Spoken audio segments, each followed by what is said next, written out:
Graça e paz, irmãos. Eu também quero saudar os irmãos que nos assistem, que nos acompanham pela live. Sejam bem-vindos em nome de Jesus. Nós vamos começar o nosso estudo bíblico dessa quarta-feira, dia 9 de outubro de 2024. Estamos estudando o livro de Neemias. Deixa eu passar aqui. Acho que não foi. Então, vou pedir para o pessoal da mesa me auxiliar aqui. Pode passar, por favor? Muito bem. Esse daí é o esboço de Neemias, em linhas gerais, para que nós tenhamos uma ideia do que trata o livro. O livro está dividido em duas partes. Primeira, a reconstrução dos muros, capítulos 1 a 7, e segunda, a restauração do povo, capítulos 8 a 13. Nós já terminamos a exposição da primeira parte. Os 7 primeiros capítulos, o assunto principal era os muros, a reconstrução dos muros. Nós estamos agora na segunda parte, e o assunto agora é a vida do povo, a vida espiritual do povo. Eu já tenho dito para os irmãos, repito aqui, que para construir os muros ou reconstruir os muros, foram 52 dias, para reconstruir a vida espiritual do povo, 12 anos. Então, 7 capítulos falando dos muros, o restante dos capítulos falando sobre o povo. Muito bem, pode passar? No último estudo, quarta-feira passada, o reverendo Nelson falou sobre os capítulos 7 e 8. Na ocasião, o pastor falou sobre a proteção e a instrução de Jerusalém.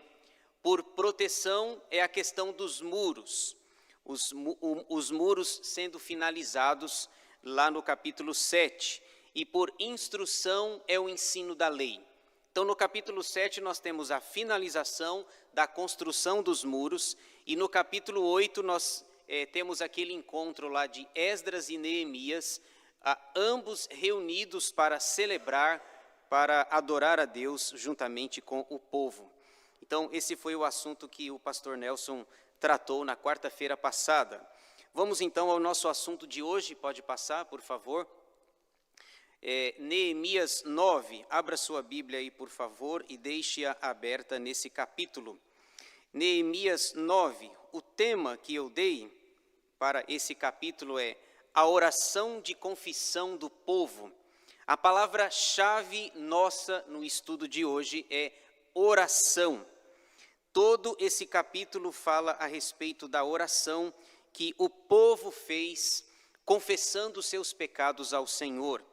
Então, Neemias 9, a oração de confissão do povo. Palavra-chave do nosso estudo, oração. Pode passar o próximo. Alguns detalhes importantes dessa oração que nós vamos tratar nessa noite. Os irmãos podem ver aí, o capítulo tem 38 versículos. E basicamente o que nós temos aqui nesse capítulo, em quase 40 versículos, é uma oração de confissão do povo. Aliás, quando nós falamos sobre oração, a gente sabe que existem alguns tipos de oração. Tem oração de confissão, oração de adoração, oração de intercessão, tem oração de gratidão, tem vários tipos. Às vezes a gente pede para um irmão ou uma irmã na igreja fazer uma oração, e a gente pede uma oração de confissão. E ele faz tudo na oração, pode reparar, menos confessar os pecados para Deus. Vamos agora ter uma oração de gratidão. Vamos agradecer a Deus por algo que nós recebemos, por uma bênção alcançada. Irmão fulano de tal ou irmã fulana de tal, ore ao Senhor uma oração de gratidão. Aí ele fala tudo na oração, menos agradecer. Então, por exemplo, nos nossos cultos, você percebe que tem momentos específicos. Momento de confissão, momento de adoração. Na hora que a palavra é pregada, nós temos um momento de edificação. Então, é preciso fazer essa distinção. Aqui, nós temos uma oração de confissão.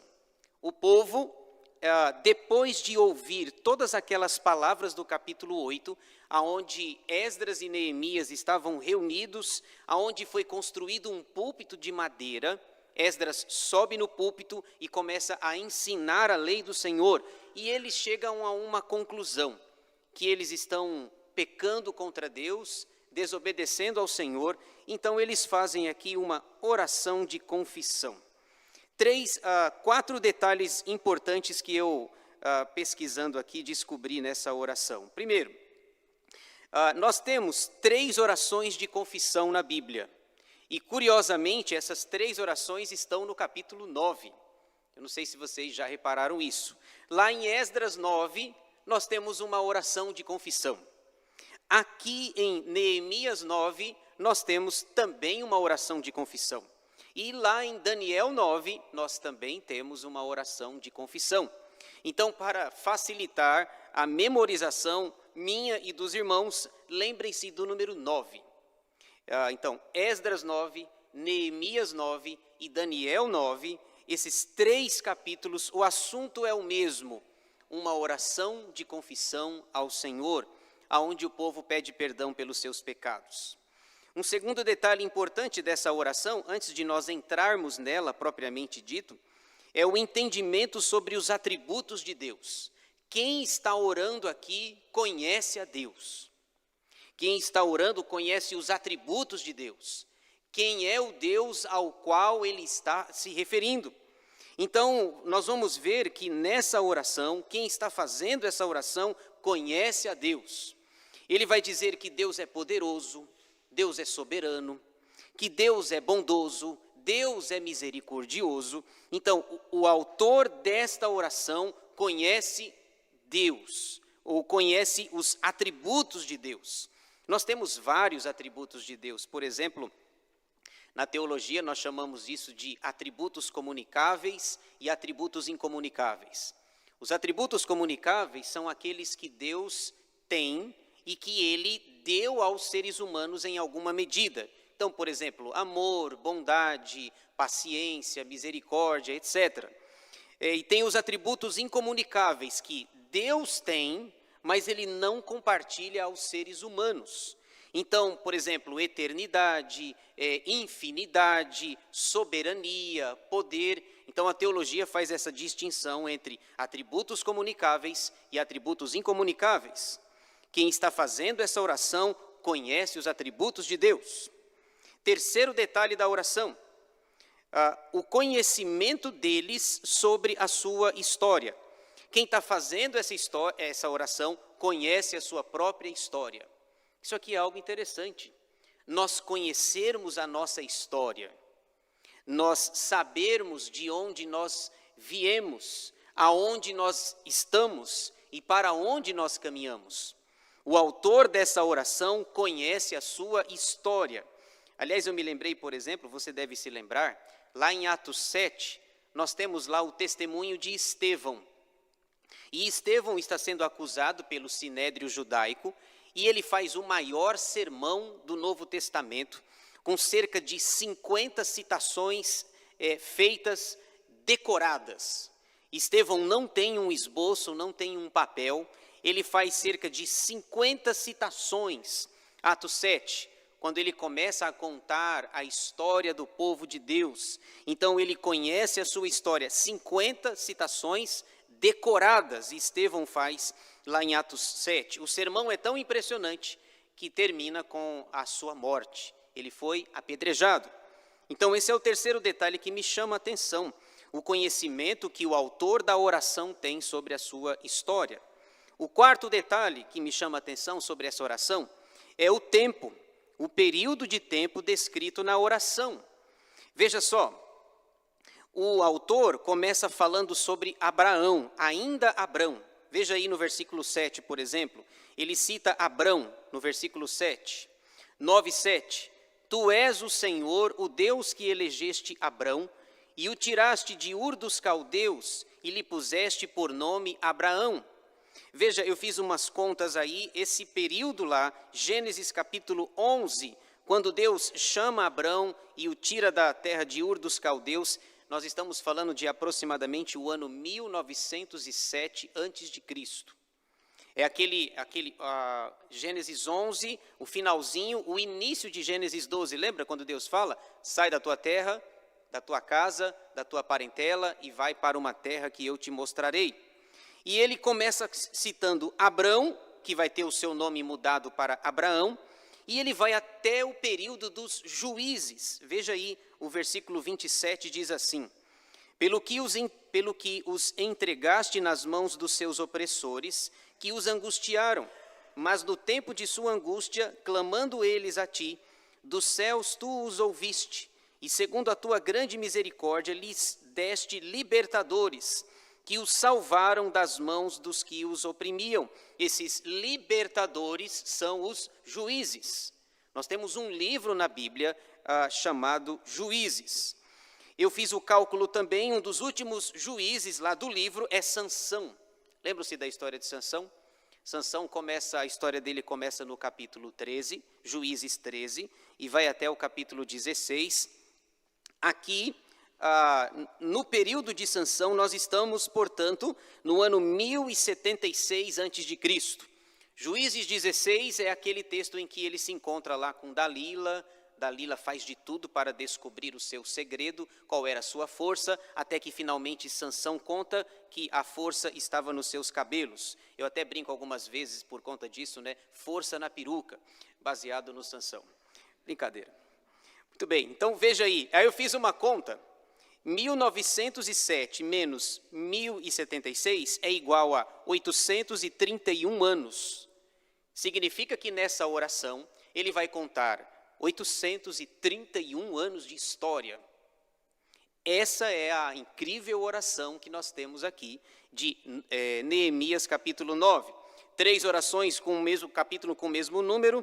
Ele conhece os atributos de Deus, ele conhece a sua história e ele vai citar mais de 8 séculos, começando com Abrão, no versículo 7, e indo até os libertadores, no versículo 27. O último libertador de Juízes é Sansão.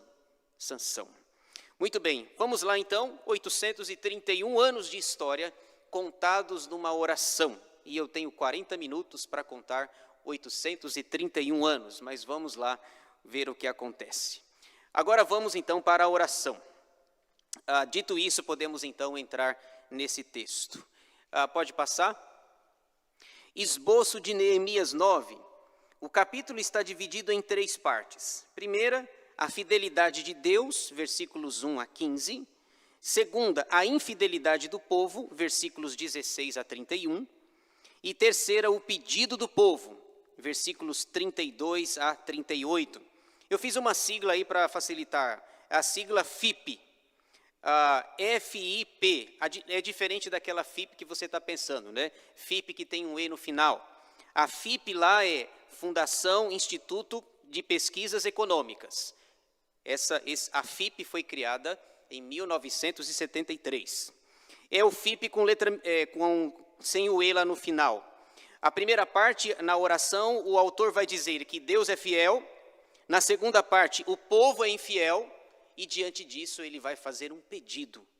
Se Deus é fiel, se nós somos infiéis, então o autor da oração vai dizer: Senhor, tenha misericórdia de Deus. Misericórdia, que é um dos atributos de Deus. Então vamos ver aí o FIP. Deus é fiel, o povo é infiel, portanto nós precisamos recorrer à misericórdia de Deus. Vejamos então alguns detalhes dessa importante oração do Antigo Testamento. Primeira parte aí, pode passar? A fidelidade de Deus, versículos 1 a 15. Vamos ver aí o que o autor da oração fala. Versículo 1, veja como começa o texto então. Vamos então focar na oração. No dia 24 deste mês, se ajuntaram os filhos de Israel com jejum e pano de saco, e traziam terra sobre si. Dia 24, que mês é esse? O mês é o 7º mês. Veja aí no capítulo 8, o pastor Nelson falou na semana passada, o mês é o 7º mês no calendário judaico, capítulo 8, versículos 1 e 2. Veja aí, por favor. no dia 24 deste mês. Qual mês? Capítulo 8, versículos 1 e 2. Em chegando o 7º mês, e estando os filhos de Israel nas suas cidades, todo o povo se ajuntou como um só homem na praça, diante da porta das águas. E disseram a Esdras, o escriba, que trouxesse o livro da lei de Moisés, que o Senhor tinha prescrito a Israel. Esdras, o sacerdote, trouxe a lei perante a congregação, tanto de homens como de mulheres, e de todos os que eram capazes de entender o que ouviam. Era o 1º dia do 7º mês. Então, em 8:2, nós somos informados que isso aconteceu no 1º dia do 7º mês. 23 dias depois, portanto, 1 mais 23, 24, no dia 24, 23 dias depois, eles fazem essa oração. Que festa que estava acontecendo? A festa dos tabernáculos, a festa das cabanas, que era aquele momento em que o povo de Israel morava em cabanas, para lembrar que eles eram passageiros, transitórios, para lembrar que a pátria deles não era exatamente aqui. Então, no dia 24 do mês 7º, aonde se comemorava a festa das cabanas, ou a festa dos tabernáculos, eles vão fazer essa oração, dizendo que Deus é fiel, que nós somos infiéis e que, portanto, precisamos da misericórdia de Deus. Veja aí versículos 2 a 5, quem clamou? Quem é que está liderando essa oração? Versículos 2 a 5, os da linhagem de Israel se apartaram de todos os estranhos, puseram-se em pé e fizeram confissão dos seus pecados e das iniquidades de seus pais. Levantando-se no seu lugar, leram no livro da lei do Senhor, seu Deus, uma 4ª parte do dia. Em outra 4ª parte dele fizeram confissão e adoraram o Senhor, seu Deus. Veja que interessante, eles passaram 6 horas, certo? Cerca de 6 horas confessando os pecados e adorando a Deus. Aqui na nossa igreja o culto passa um pouco das 2 horas, mas se chegar a 3 horas eu tenho certeza que todo mundo vai reclamar, não vai? Não, já, nossa, começou 6:30, já são 9:30, 10 horas e esse culto não acaba, amanhã a gente vai trabalhar. Eles ficaram aqui, o dia é dividido lá, eles passam uma parte lendo, 1/4 do dia lendo a Bíblia e a outra 6 horas confessando os pecados e adorando ao Senhor, dizendo, o Senhor é fiel, nós somos infiéis, precisamos da sua misericórdia. Quem está liderando isso? Aí vem um grupo de levitas, versículo 4, Jesua, Bani, Cadmiel, Sebanias, Buni, Serebias, Bani e Kenani, se puseram em pé no estrado dos levitas e clamaram em alta voz ao Senhor seu Deus. Os levitas Jesua, Cadmiel, Bani, Asabneias, Serebias, Odias, Sebanias e Petaías disseram, levantai-vos, bendizei ao Senhor vosso Deus, de eternidade em eternidade. Perceberam aquilo que eu falei agora há pouco? Ele reconhece os atributos de Deus. Quem é Deus? Deus é eterno. De eternidade em eternidade. Um atributo incomunicável do Senhor. Então me disse, bendito seja o nome da tua glória, que ultrapassa todo bendizer e louvor. Muito bem. Versículos 6 a 8, a escolha de Abrão. Agora ele vai começar a contar a história. Esses 831 anos de história, da sua própria história, do seu povo, claro que resumidamente, ele não vai detalhar isso, né? Ele não vai contar 8 séculos, senão daria livros e livros falando sobre isso. Então ele fala aí sobre o pai da nação, Abrão. Versículos 6 a 8. Só tu és Senhor, tu fizeste o céu dos céus e todo o seu exército, a terra e tudo quanto nela há, os mares e tudo quanto há neles, e tu os preservas a todos com vida, e o exército dos céus te adora. Versículo 7.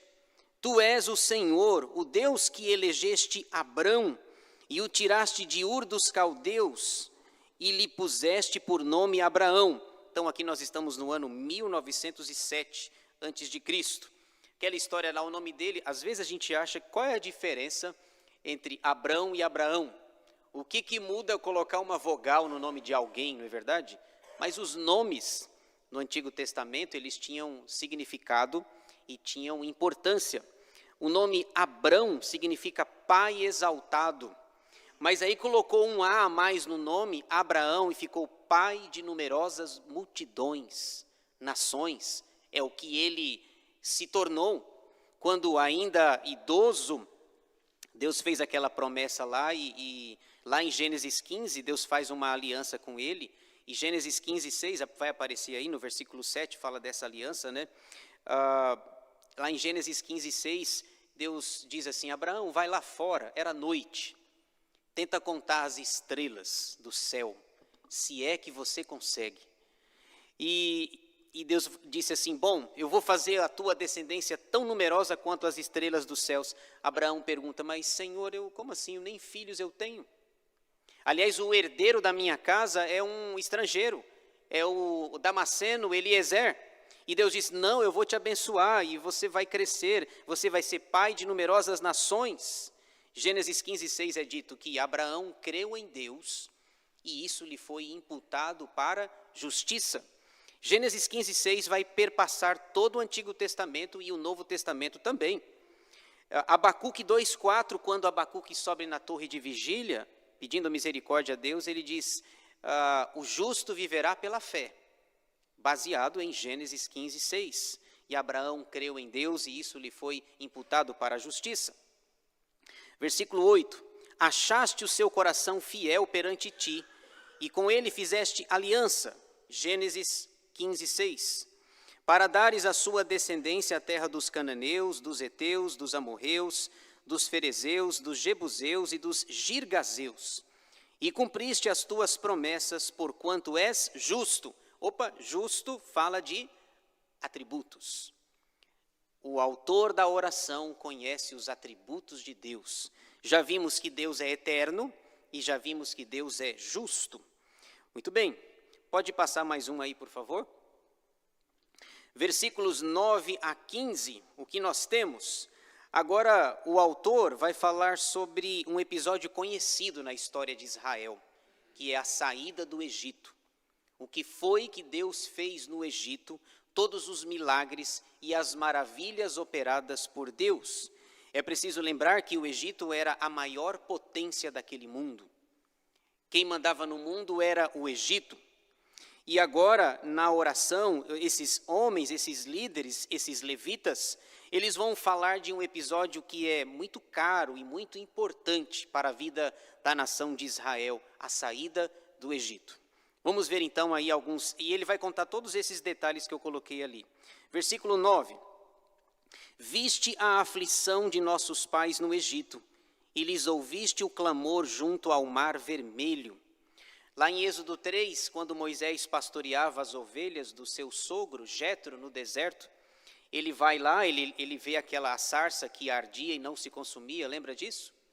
E Deus disse assim, Moisés, eu tenho visto a aflição do povo. Eu tenho visto o que Faraó tem feito com o povo. E lá em Êxodo 12, 40 é dito que o povo já estava escravizado há 430 anos. Escravizado. E no versículo 9 é dito, mas eu vi a aflição que o povo está passando. Versículo 10, nós temos aqui, veja só, é uma referência às 10 pragas. Fizeste sinais e milagres contra Faraó e seus servos, e contra todo o povo da sua terra, porque soubeste que os trataram com soberba, e assim adquiriste renome, como hoje se vê. Lembram-se das 10 pragas? Deus foi mandando uma a uma. E é interessante lá em Êxodo, não sei se você já reparou, que tem horas que é Deus que não deixa, é Faraó quem não deixa o povo sair. Já repararam? E tem horas que é Deus que não deixa Faraó deixar. Já repararam isso? Tem horas que é Faraó que não deixa. E tem horas que é Deus que não deixa ele deixar. Com perdão da redundância. Pode ver, as pragas são divididas assim. Agora Faraó diz, eu não vou deixar. Aí daqui a pouco Deus fala assim, eu não vou deixar ele deixar. É mais ou menos assim. E no versículo 10 está resumindo aí cinco capítulos lá em Êxodo, de Êxodo 7 a 12. E a história da redenção continua. Versículo 11 fala sobre a abertura do mar vermelho. Dividiste o mar perante eles, de maneira que o atravessaram em seco. Lançaste os seus perseguidores nas profundezas, como uma pedra nas águas impetuosas. Versículo 12, as colunas que guiavam o povo. Guiaste-os de dia por uma coluna de nuvem e de noite por uma coluna de fogo, para lhes alumiar o caminho por onde haviam de ir. Olha que interessante, durante o dia era muito quente e durante a noite, frio. Olha só, o Deus da provisão, o Deus que cuidava deles, as duas colunas guiando o povo. Versículos 13 e 14, agora vai falar dos mandamentos. Desceste sobre o monte Sinai, do céu falaste com eles, e lhes deste juízos retos, leis verdadeiras, estatutos e mandamentos. O teu santo sábado lhes fizeste conhecer, preceitos, estatutos e lei, por intermédio de Moisés, teu servo, lhes mandaste. Aqui nós temos nos versículos 13 e 14 os 10 mandamentos, e em destaque aparece aqui o sábado, lembra do sábado? Que sempre deu problema lá na vida do povo. E é interessante, pensa comigo, um povo que viveu 430 anos escravizado no Egito, escravo não sabe o que é sábado, domingo e feriado. Quando Deus tira o povo do Egito, ele consagra o dia de sábado para dizer, agora vocês vão cuidar da vida de vocês e vai ter um dia de descanso. Vocês vão ter que guardar o sábado. Muito bem, versículo 15 vai falar sobre o maná. Olha só, Deus cuidando do povo, mandando o maná. Pão dos céus lhes deste na sua fome, e água da rocha lhes fizeste brotar na sua sede. E lhes disseste que entrassem para possuírem a terra, que com mão levantada lhes juraste dar. O maná. O maná está lá em Êxodo 16, 15. O maná é interessante. Eles estão no deserto e Deus mandou eles escolherem o maná. Êxodo 16, 15 fala sobre isso. E alguém falou assim, quando alguém viu pela primeira vez lá no deserto, lá, alguém falou, o que é isso? O que é isso? Pois é, a palavra maná significa, o que é isso? Sabiam disso? O povo está, e é essa comida, o maná, o pão que desceu dos céus, o autor diz, o pão dos céus lhes deste na sua fome, que eles estavam com saudade do Egito, lembra? Naquele tempo que era bom. Nós tínhamos lá as panelas de carne, olha, carne é à vontade, vaca atolada, não sei se tinha vaca atolada, tinha carne à vontade lá e tal, maravilha, tinha alhos, melões, tinha um negócio também lá, cebolas eu vou deixar para vocês aí, viu? Deixar tudo para o Ivan. Olha que interessante, eles se lembram da comida, lá naquele tempo que era bom, só que eles contam a história pela metade. Eles estão com saudade da comida, mas eles comiam, mas ao mesmo tempo que eles comiam, eles apanhavam, lembra disso? O chicote. Mas vocês não estão produzindo o que nós mandamos fazer? Então eles comem, mas se esquecem, eles contam a história pela metade. E aí quando Deus falou assim, o maná foi dado por 40 anos, o tempo que o povo passou no deserto. Mas a primeira vez que alguém viu, disse, o que é isso? Pois é o que você vai comer. O que é isso? Maná significa o que é isso. Então veja aqui, o autor está dizendo, está vendo? Deus, mais uma vez, sendo fiel e dando provisão ao seu povo. Chegamos então, essa aqui até o versículo 15, é Deus, a fidelidade de Deus. Agora vamos ver a nossa parte aqui. Pode passar? Segunda parte, a infidelidade do povo. Deus é fiel. E nós, infiéis, muitas vezes. Versículos 16 a 31, ele continua contando esses mais de 8 séculos de história.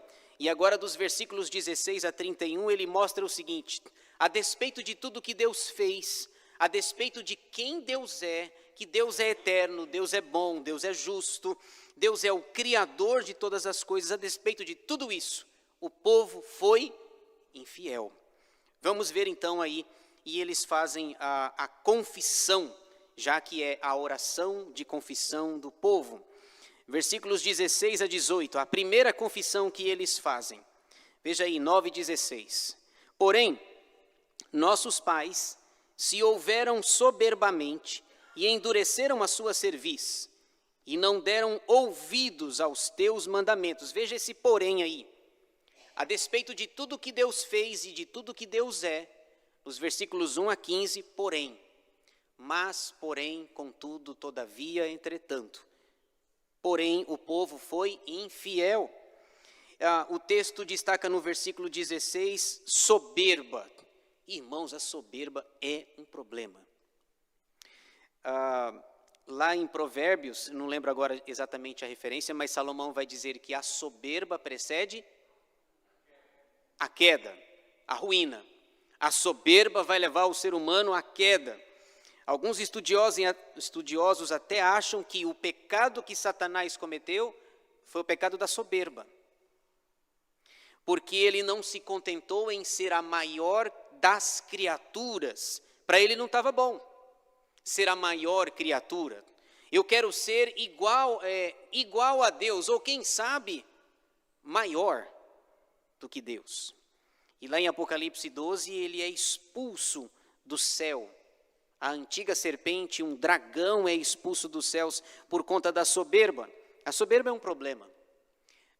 Paulo, quando vai falar sobre a eleição de presbíteros, ele diz que o presbítero não pode ser neófito, não pode ser novo na fé, para que ele não incorra no problema da soberba. A soberba precede a queda e a altivez de espírito a ruína, alguma coisa assim. Veja só, 17.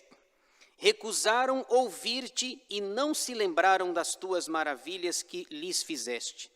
Endureceram a sua cerviz e na sua rebelião levantaram um chefe, com o propósito de voltarem para a sua servidão no Egito.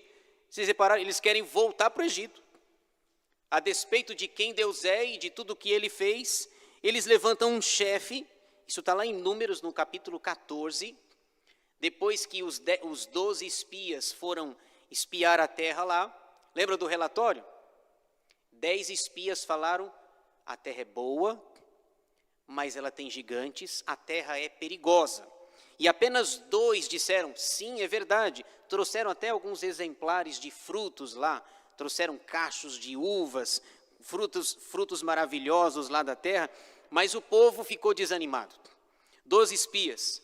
E é curioso, depois eu tenho uma teoria, vocês não precisam concordar comigo, depois lá na frente, Josué mandou 2 espias ver a terra lá. Lembra quando aqueles 2 espias chegam na casa de Raabe, a prostituta? Josué mandou só 2, e eu fiquei pensando assim, por que Moisés mandou 12 e Josué só mandou 2? Por que ele não mandou 12 também? Aí eu não sei, isso aqui é só uma teoria, eu nunca encontrei uma resposta adequada para isso. Mas veja, a ideia é o seguinte, vocês vão lá, espiem a terra, veja como é a terra. Se um fala não vá, e o outro fala, vá, está empatado. O Josué dá o voto Minerva, resolvido. O Josué já tinha votado no passado, não foi? Ele já votou? São 12 espias, 10 votos contrários, o total da eleição, né? 10 votos contrários, 2 votos a favor. Isso e ele estava incluso. Passou o tempo lá na frente, ele manda 2. Bom, se eles voltarem aqui, depois de todo o tempo lá, o período que eles vão passar, se eles voltarem, se tiver 1-1, eu dou voto Minerva, 2-1. Porque ele não vai votar contra, obviamente. Então, eles levantam um chefe aqui. A ideia, depois do relatório lá, alguém se levanta assim, a gente podia levantar lá é descrito na nossa Bíblia, acho que em Números 14:4, é chamado de vamos levantar um capitão. Vamos levantar um capitão e a gente volta para o Egito, lá era melhor. Lá tem cebola, tem carne, essas coisas todas aí. Pela cebola eu não volto. Muito bem. Porém tu, ó Deus perdoador, olha os atributos de Deus aí. Porém tu, ó Deus perdoador, clemente e misericordioso, tardio em irar-te e grande em bondade, tu não os desamparaste. Ainda mesmo quando fizeram para si um bezerro de fundição e disseram, este é o teu Deus que te tirou do Egito, e cometeram grandes blasfêmias. Êxodo 32, a construção do bezerro de ouro. Lembra disso? Moisés tinha ido para o monte buscar as tábuas da lei, ele passa 40 dias e o povo fala, está demorando, né? Está demorando. 40 dias, a gente não sabe o paradeiro dele, para onde é que ele vai voltar, o povo fica impaciente, daqui a pouco constroem um bezerro de ouro. Quando Moisés volta com Josué, o jovem Josué, ele quebra as tábuas da lei porque o povo havia se rebelado. Então veja, você percebe aí a primeira confissão, por causa de rebelião, por causa de capitão, por causa de um bezerro de ouro, eles estão confessando os pecados. Versículos 19 a 21, a proteção de Deus para a vida deles. Todavia, mais uma conjunção adversativa, uma no versículo 16, porém, outra no versículo 19. Todavia, tu, pela multidão das tuas misericórdias, não os deixaste no deserto. A coluna de nuvem nunca se apartou deles de dia, para os guiar pelo caminho, nem a coluna de fogo de noite, para lhes alumiar o caminho por onde haviam de ir. Aliás, tem um detalhe sobre essa coluna. Vocês se lembram que o sinal era o seguinte, toda vez que a coluna se mexia era para sair? Era para se mudar? Jesus, se eu estivesse lá, eu ia reclamar. Porque o texto diz que em 40 anos, pensa comigo, olha o drama. Em 40 anos, eles se mudaram 40 vezes. Eu não quero mudar 40 vezes, Deus me livre. Deus me guarde desse negócio aí. 40 anos, eles se mudaram 40 vezes. Se você fizer uma média aí, os matemáticos, 40 anos, 40 vezes, dá quantas vezes por ano? Uma vez por ano, certo? A cada 12 meses termina o contrato, e aí você tem que mudar. Não, não era assim. Já pensou? Tem horas que o povo está aqui, passa 3 dias, tem que mudar. Depois passa 1 mês, tem que mudar. Depois tem 2 meses, tem que mudar. Aqui eles passam mais tempo. 40 anos, 40 mudanças. São 3 horas da madrugada, você lá dormindo, a nuvem se mexe, alguém te cutuca. Não, mas eu preciso dormir. Não, vai dormir não. Diga o povo que marche. Meu Deus do céu, 40 anos, 40 mudanças. Eu ia pedir muita misericórdia de Deus ou ia reclamar barbaridade. Ninguém aguenta um negócio desse. O sinal é assim, ó, mexeu. Bora, acorda, bora. E as crianças? Acorda as crianças. Jesus amado, ainda bem que eu não estava lá. Versículo 20. E lhes concedeste o teu bom espírito para os ensinar. Não lhes negaste para a boca o teu maná, e água lhes deste na sua sede. Desse modo os sustentaste 40 anos no deserto, e nada lhes faltou. As suas vestes não envelheceram, os seus pés não incharam. Eles ficaram 40 anos com a mesma roupa, 40 anos com o mesmo chinelo. Às vezes eu fico pensando que Deus podia dar uma unção dessa hoje em dia. Já pensou? 40 anos com a mesma roupa, com o mesmo chinelo lá, a gente ia economizar bastante, né? Às vezes tem mulher que tem lá 20 pares de sapato, 30 pares. Você fala, mas eu não tenho aquela cor, não tenho aquele negócio. Quantos pés você tem? 2. Mas você não é uma centopeia, até onde eu sei, né? Certo? E eles ficam lá, a roupa não envelheceu, o calçado também não envelheceu, no deserto o pé não inchou. O que você está vendo aí? O cuidado de Deus e o povo sendo infiel, querendo levantar capitão, querendo levantar líder.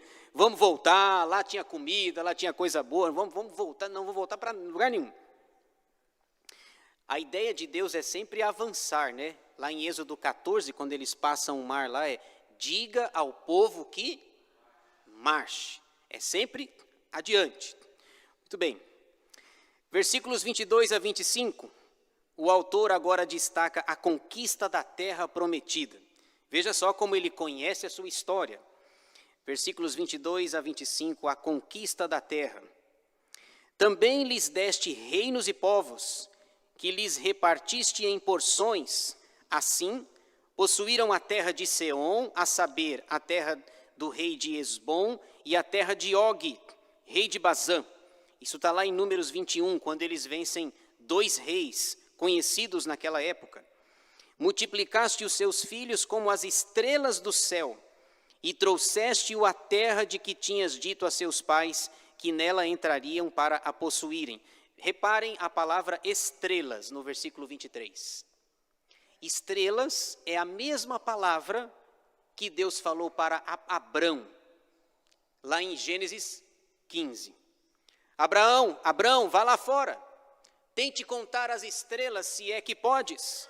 Pois é, o teu povo será tão numeroso como as estrelas. A palavra estrelas que é dito lá em Gênesis 15, séculos depois, milênios depois, os levitas estão dizendo aqui, o Senhor fez com que os filhos de Israel se tornassem como estrelas, do jeito que ele tinha falado para Abrão. Deus, portanto, cumpre a sua palavra. Versículo 24. Entraram os filhos e tomaram posse da terra. Abateste perante eles os moradores da terra, os cananeus, e lhes entregaste nas mãos, como também os reis e os povos da terra, para fazerem deles segundo a sua vontade. Tomaram cidades fortificadas e terra fértil, e possuíram casas cheias de toda sorte de coisas boas, cisternas cavadas, vinhas e olivais e árvores frutíferas em abundância, comeram e se fartaram, e engordaram, e viveram em delícias, pela tua grande bondade. Bondade nos remete a mais um atributo de Deus.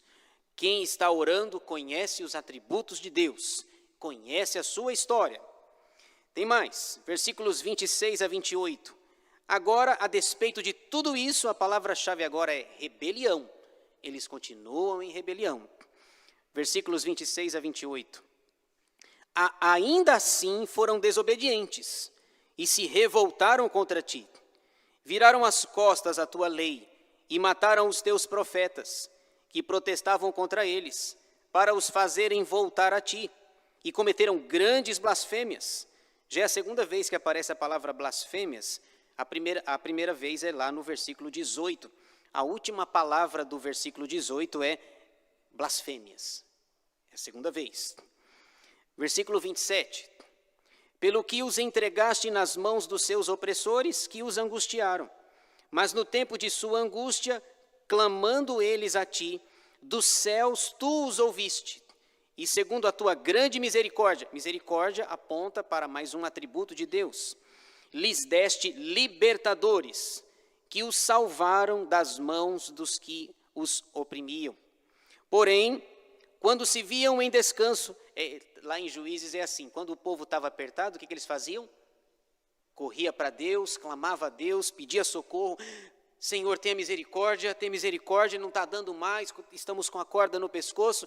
Quando o inimigo ia embora, eles voltavam a desobedecer, a fazer aquilo que não agrada ao Senhor. E veja um detalhe interessante, o livro dos Juízes, os estudiosos entendem que tem um período de 350 anos de história, entre o capítulo 1 e o capítulo 21. Eu não sei se você se lembra, mas o livro dos Juízes termina contando uma história que nem o da Atena conta. É alguém que matou a sua concubina lá, matou a mulher, foi vítima lá, cortou a mulher em 12 pedaços, lembra disso? Cortou a mulher em 12 pedaços, anunciou em todo o Israel, pegou um pedaço e deu um pedaço da mulher para cada tribo. É assim que está lá em Juízes. Deus mandava libertadores. Quando eles estavam em aperto, clamavam. Quando havia sossego, eles voltavam a ser infiéis a Deus. Versículo 28. Porém, quando se viam em descanso, tornavam a fazer o mal diante de ti, e tu os desamparavas nas mãos dos seus inimigos, para que dominassem sobre eles.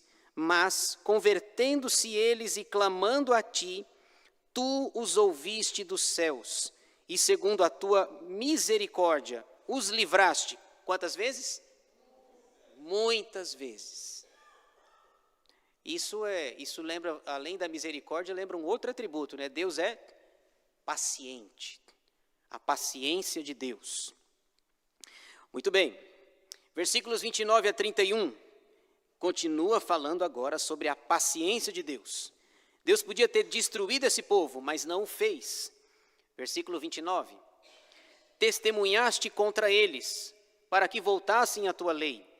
Porém eles se houveram soberbamente, olha a palavra aí, de novo, soberba no coração, e não deram ouvidos aos teus mandamentos, mas pecaram contra os teus juízos, pelo cumprimento dos quais o homem viverá. Obstinadamente deram de ombros, endureceram a cerviz e não quiseram ouvir. No entanto, os aturaste. Essa palavra não é muito boa, não é verdade? Já pensou? Você aturar alguém? Na verdade, eu tenho que aturar. Tenho que aturar essa pessoa aqui. A pessoa não é muito boa, não. Na verdade, no caso aqui, não era uma pessoa, era um povo. Deus teve que aturar o povo. Uma vez, lá atrás, Deus queria destruir tudo, lembra? Moisés, eu vou destruir tudo e vou começar só com você. Lembra disso? Talvez se a gente fosse, o pastor está falando dos temperamentos agora, né? Na EBD, eu dei uma olhada. Talvez se Moisés fosse colérico, dissesse, é isso aí. Acaba mesmo, depois ele vai contar mais detalhes. Mas o colérico, ninguém admite que é colérico. É isso aí, acaba mesmo. Mas como Moisés era melancólico, ele vai dizer assim, não, Senhor, não acaba não. Não acaba, porque olha a percepção do Moisés. Ele diz assim, Senhor, se o Senhor destruir esse povo, os egípcios vão entender, vão perceber que Deus tirou o povo, mas não teve poder para manter o povo vivo no deserto. O que os egípcios vão pensar? Moisés não está duvidando do poder de Deus, que Deus podia começar tudo de novo, apenas de Moisés, mas Moisés está, entre aspas, preocupado com a fama de Deus.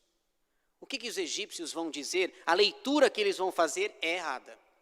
Eles vão dizer, o Deus é poderoso, tirou do Egito, mas não tem como sustentar o povo no Egito. Veja só, então, essa palavra não é muito boa. No entanto, os aturaste por muitos anos e testemunhaste contra eles pelo teu espírito, por intermédio dos teus profetas. Porém, eles não deram ouvidos, pelo que os entregaste nas mãos dos povos de outras terras, mas pela tua grande misericórdia, de novo, mais um atributo de Deus, não acabaste com eles, nem os desamparaste, porque tu és Deus, clemente e misericordioso. E finalmente, então, concluindo aí a terceira parte, pode passar. Então, Deus é fiel, o povo é infiel, só resta-nos clamar ao Senhor. A terceira parte, então, o povo vai fazer um pedido para Deus. Veja só qual é o pedido, versículos 32 a 38, para a gente concluir aqui. Versículo 32. Agora, pois, esse pois aí é essa partícula conclusiva, depois de tudo isso, de dizer que Deus é fiel, de que o povo é infiel, agora, pois, ó Deus nosso, ó Deus grande, poderoso e temível, veja aí novamente os atributos de Deus, grande, poderoso e temível, que guardas a aliança e a misericórdia, não menosprezes toda a aflição que nos sobreveio. A nós, aos nossos reis, aos nossos príncipes, aos nossos sacerdotes, aos nossos profetas, aos nossos pais, e a todo o teu povo, desde os dias dos reis da Assíria até ao dia de hoje. Olha só, eles falam uma palavra interessante aqui, a palavra aflição. Pela palavra aflição, eles estão pedindo assim, Senhor, faz o que o Senhor já fez. Repete o que já foi feito. Qual é a palavra que aparece lá em Êxodo 3? Quando Deus diz, eu ouvi a aflição. Quando o povo estava sendo subjugado pelos egípcios, é dito lá em Êxodo 3 que Deus ouviu a aflição. Agora, o autor diz assim, nós fomos afligidos pelos assírios. É a mesma coisa, aflição, só mudou o país. Antes eram os egípcios que oprimiam, agora ele diz assim, desde os dias dos reis da Assíria, nós estamos sendo afligidos. Então eles estão dizendo, Senhor, volta a fazer o que o Senhor já fez. Porque Deus é bom, porque Deus é misericordioso, porque Ele é grande, é poderoso, temível, os atributos de Deus sendo destacados. Versículo 33, aparece mais um atributo. Porque tu és justo em tudo quanto tem vindo sobre nós, pois tu fielmente procedeste e nós perversamente. Mais um atributo aí, fiel. Deus é fiel. Uma vez eu vi numa placa de um carro assim, né? Deus é fiel, e você? Aí tinha assim um dedo assim, né? Aí olha, a minha tentação de escrever naquele carro foi grande. Eu olhei assim, ó, Deus é fiel, e você? Eu ainda cheguei perto e eu falei, não vou escrever, mas o meu desejo era escrever infiel. E saí. Deus é fiel, e você? Eu queria colocar lá, infiel. Para quem coloca no carro assim também, Deus é fiel, também está errado. Porque não é só isso, o texto de João diz que Deus é fiel e justo. Quando eu digo que Deus é só fiel, Deus é fiel, eu estou querendo receber só as bênçãos de Deus. Quando eu digo que Ele é justo, eu tenho que estar preparado para o castigo de Deus, para a disciplina de Deus. Então, geralmente nos carros, a maioria, essa frase é mais arminiana, então geralmente Deus é fiel. Eu só vi uma vez, eu estava na rua assim, eu presto atenção em frases, e estava escrito assim, Deus é fiel e justo. A minha vontade era colocar assim, esse é calvinista. Eu ia colocar, mas eu resisti, viu, pastor? Resisti a essa doutrina. Eu ia colocar, esse é calvinista, porque ele entendeu, ele colocou direitinho lá, Deus é fiel e justo. Fiel quando eu for obediente, e justo quando eu for desobediente. Então veja os detalhes aí. 34. Os nossos reis, os nossos príncipes, os nossos sacerdotes e os nossos pais não guardaram a tua lei, nem deram ouvidos aos teus mandamentos e aos teus testemunhos que testificaste contra eles. Sobre os reis, eu queria falar só um detalhe. O rei Jeoaquim, lá em Jeremias 36, advertido pelo profeta Jeremias, dizendo que ele deveria obedecer à palavra de Deus, lá em Jeremias 36, quando ele recebe as palavras de Jeremias, ele queima, lembra disso? Ele queima o rolo.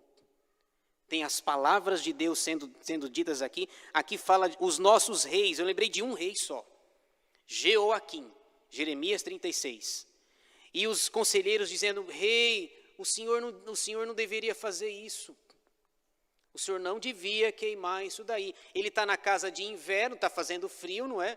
Tem papel sobrando aqui, esses pergaminhos aqui, vai dar uma bela de uma fogueira. Mas o senhor não devia fazer isso, ele está na casa de inverno, deixa o frio, se está com frio, pega um agasalho, pega uma coberta, pelo amor de Deus, vai no albergue, faz alguma coisa, mas queimar a palavra de Deus? E ele pegou um canivete lá, alguém lia a primeira página e ele, fogo, e ele se aquecendo. Depois eu disse, pois Jeremias, escreva de novo, e agora ele vai com mais maldições ainda. E o autor diz assim, os nossos reis não obedeceram a Deus. 35.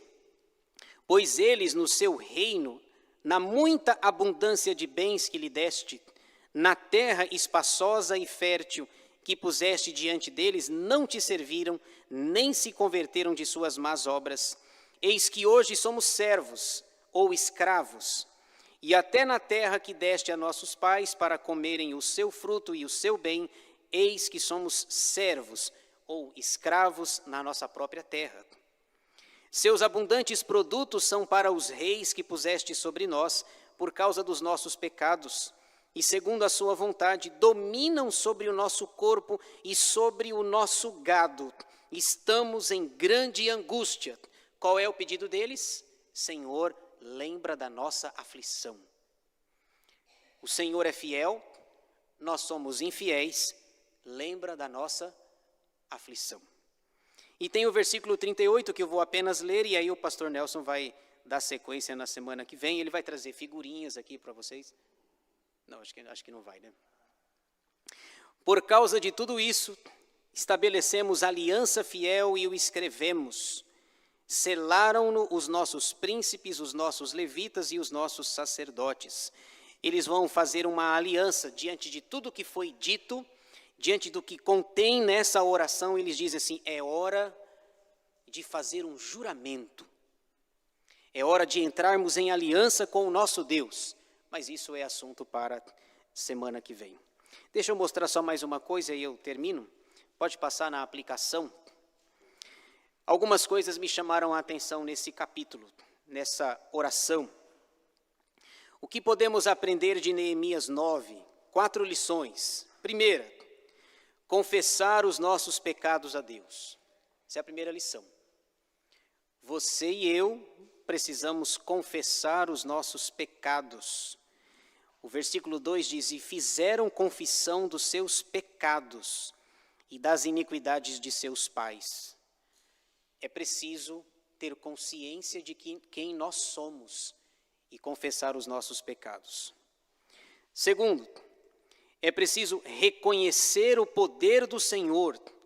No versículo 6, os levitas dizem: o Senhor criou os céus, a terra, o mar. O Senhor fez todas as coisas. Além disso, preserva todas as coisas. O Senhor é poderoso, é grande, é temível. Esse é o nosso Deus. O nosso Deus continua sendo poderoso, soberano. Terceiro, é preciso tomar cuidado com a teimosia. Versículo 16, falam que eles endureceram a cerviz, foram soberbos. Teimosia. Irmãos, o teimoso só prejudica ele mesmo. E quem está perto, né? O teimoso só prejudica ele mesmo e as pessoas que o cercam, que o rodeiam. É preciso tomar cuidado com a teimosia. Aliás, o texto fala sempre de dura cerviz, né? É o pescoço duro, pescoço endurecido, que não é flexível. É uma metáfora, uma figura de linguagem para dizer assim: eles não são flexíveis para ouvir a voz de Deus, para ouvir os mandamentos do Senhor. Cuidado com a teimosia. É um perigo. É a última. Reconhecer a misericórdia de Deus, versículo 19. Veja no versículo 19 que a palavra aparece no plural. Pela multidão das tuas misericórdias. Deus é misericordioso, irmãos. Olha quanta coisa ruim nós vimos. Olha que história de rebelião, de revolta. Vamos levantar um capitão, um chefe, um líder. Deus é misericordioso. Lembra de Lamentações? Acho que é Lamentações 3:22, que diz: as misericórdias do Senhor são a causa de não sermos consumidos, porque a sua misericórdia, acho que renova-se a cada manhã, né? Amanhã de manhã, se Deus quiser, se nós estivermos vivos, Tiago fala que a gente não sabe do dia de amanhã, né? Se nós estivermos vivos, se Jesus não voltar, você vai acordar, você vai abrir a janela, e uma das causas disso é a misericórdia. Você vai acordar, talvez o sol esteja brilhando ou não, talvez esteja chuvoso, um tempo cinza, mas é mais um dia, é a misericórdia de Deus sendo revelada e manifestada na nossa vida. O Salmo 136 fala disso, né? Todos os versículos terminam com essa expressão. Porque a misericórdia do Senhor dura para sempre. É isso que eu gostaria de falar. Pode passar o último aí. Esse é o nosso tema, o nosso assunto, a oração de confissão do povo. Alguém quer fazer algum comentário?